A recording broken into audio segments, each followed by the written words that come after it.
Hey, we got more wild and wacky tales with coyote attacks here in Western Washington. Once again, this is just carrying on with the coyote attacks in the previous video over in Bellevue.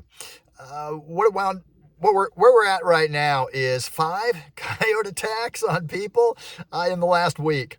There are so many details with times and places and children getting bit and adults getting bit and children's backpacks being taken by coyotes and children jumping on buses, school buses, to get away from coyotes that are trying to bite them. Department of Fish and Wildlife and conflict staff being over there in Bellevue trying to find the coyotes and shoot the coyotes and remove the coyotes. It's a wacky story. So I'm going to put some links down below so you can get some more details on it. But my, oh my, 5 attacks by coyotes on people in the last week.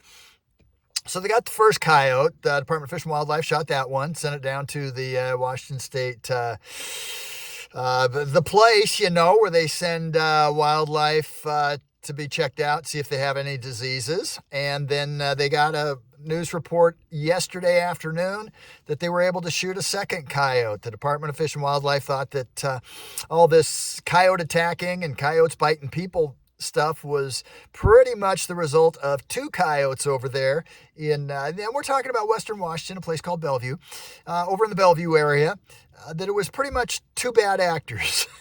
Just 2 coyotes were doing all the biting and chasing and snagging clothes and chasing children and biting adults and just acting up. So as of now, over the last week, they've killed and removed 2 of the coyotes. One of the coyotes for sure has been sent in for disease testing, and we'll wait and see. We'll wait and see if those were the 2 coyotes that were doing all this. But 19 years ago, the same general area, there were coyotes biting people back then as well.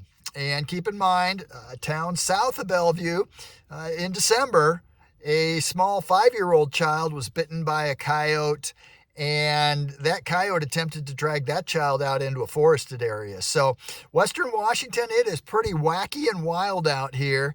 And as always, wildlife, they're not furry forest friends. They're wild animals, and just recommend that you stay safe at all times. Department of Fish and Wildlife is putting out the advice that prevention is the best way to prevent conflict with coyotes from biting you. Well, of course, prevention would be a great way. If you can prevent it, then you're not getting bit.